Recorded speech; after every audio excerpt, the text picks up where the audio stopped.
Chapter 5 The Report. By lunchtime the next day, Nick had a bad feeling in the pit of his stomach. Seventh period was coming. He was going to have to stand up in front of Mrs. Granger's class. The eyes of everyone in the class would be glued to his face, and Mrs. Granger's eyes would be cranked up to maximum punch power. He looked over his notes again and again. The first English dictionary, The Growth of the English Language, William Shakespeare, words from French and German, new words, old words, new inventions, Anglo-Saxon words, Latin and Greek roots, American English. It all became a big jumble in his mind, and his grand plan from the night before. In the harsh fluorescent light of the school day, it seemed impossible. What is with the clocks in school? When you're planning to go to the carnival after school, the clocks in every class practically run backwards, and the school day lasts for about 3 weeks. But if you have to go to the barber or go shopping for clothes after school, zip, the whole day is over before you can blink. And today, after lunch, periods 5 and 6 went by in 2 ticks. As the 7th period bell rang, Mrs. Granger walked into the classroom, took 4 steps to her desk at the side of the room, flipped open her attendance book, glanced out at the class, and made 2 little check marks. And then looking up at Nick, she said, "I think we have a little report to begin our class today. Nicholas?"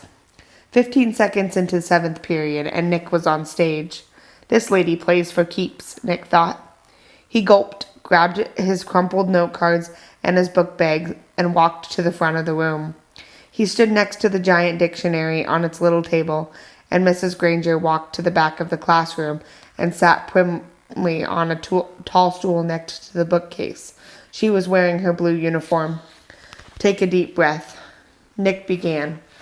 "Well, the first thing I learned is that the first English dictionary," Mrs. Granger interrupted.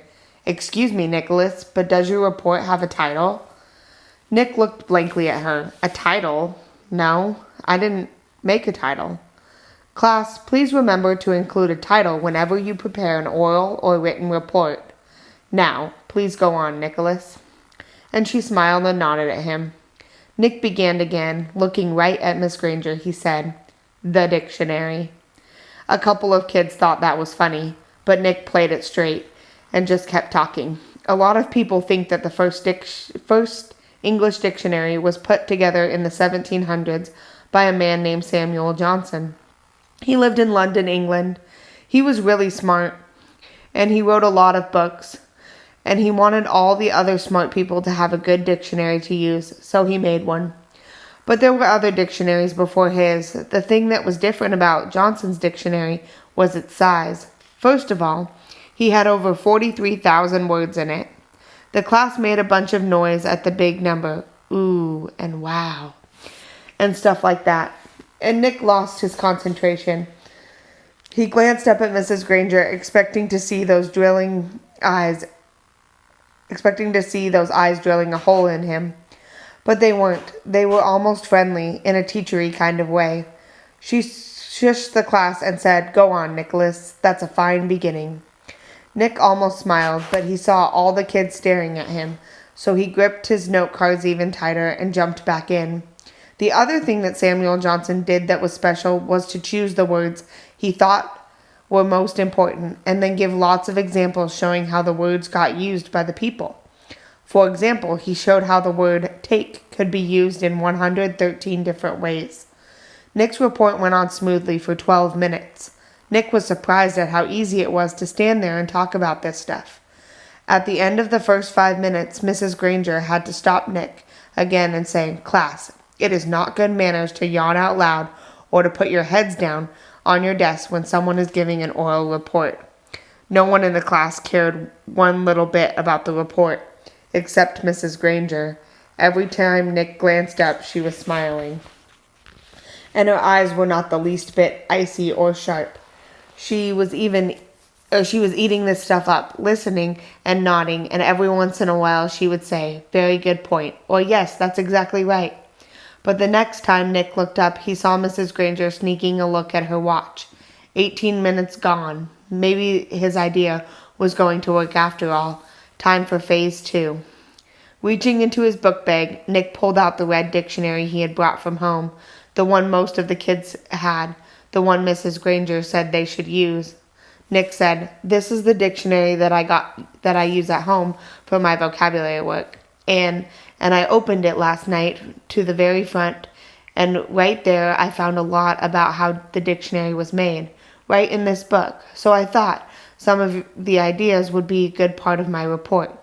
It says here, Nicholas." Nick looked up. Mrs. Granger got off her tall stool, and its wooden legs made a screech on the linoleum. Head snapped to attention, and the class was alert again. Mrs. Granger smiled, raised her eyebrows, and pointed at her watch. "Nicholas, I think the class should read that at home themselves now." John's hand was in the air, and at Mrs. Granger's nod, he said, "But I don't have that dictionary at home, Mrs. Granger. I have the blue one," and several other kids immediately said, "Me too." Mrs. Granger tried not to show that she was annoyed.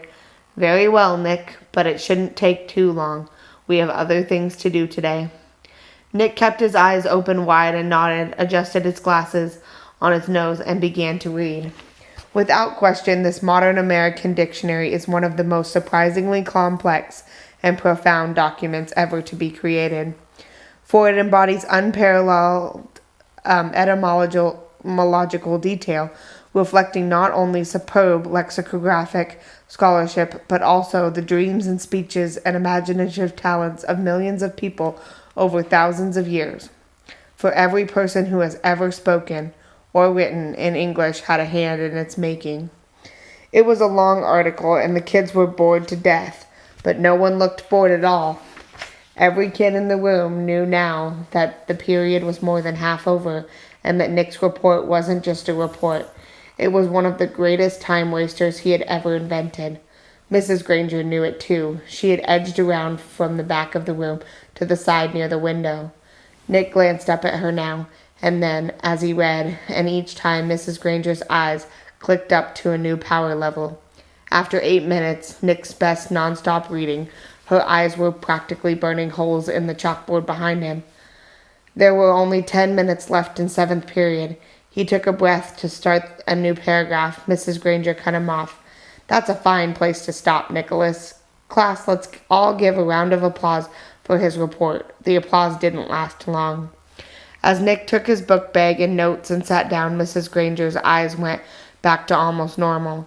She actually smiled at him. "Although your report was a little long." She paused to let that sink in. "It was quite a good one. And isn't it fascinating that English has more words than any other language used anywhere in the world?" She pointed at her large dictionary. "That one book contains the definitions of more than 450,000 words. Now, wasn't I right, Nicholas? All this means so much more since you learned about it on your own." Mrs. Granger was beaming at him. Nick sank lower in his chair. This was worse than writing a report, worse than standing up and giving it. He was being treated like the teacher's pet, and he had a feeling that she was doing it on purpose. His reputation was in great danger, so he launched another question. He raised his hand, and he didn't even wait for Mrs. Granger to call on him. "Yeah, but I still don't really get the idea of why words all mean different things. Like, who says that dog means the thing that goes woof and wags its tail? Who says so?"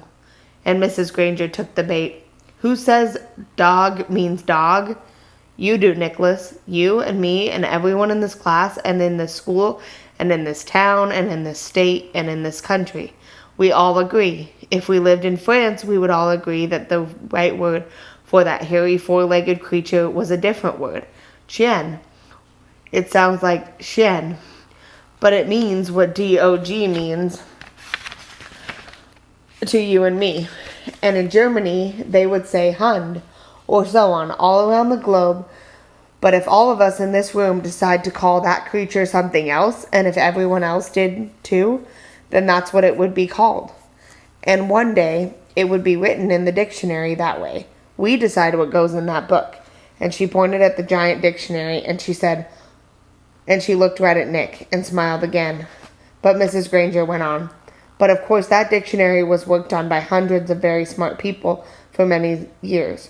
So as far as we are concerned, that dictionary is the law. Laws can be changed, of course, but only if they need to. There may be new words that need to be made, but the ones in that book have been put there for good reason. Mrs. Granger took a look at the clock. 8 minutes left. Now then, for today, you were to have done the exercises beginning on page 12 in your Words Alive book. Please get out your papers. Sarah, will you read the first sentence, identify the mistake, and then tell us how you corrected it? Mrs. Granger jammed the whole day's work into the last 8 minutes. A blur of verbs and nouns and prepositions, and yes, there was another homework assignment.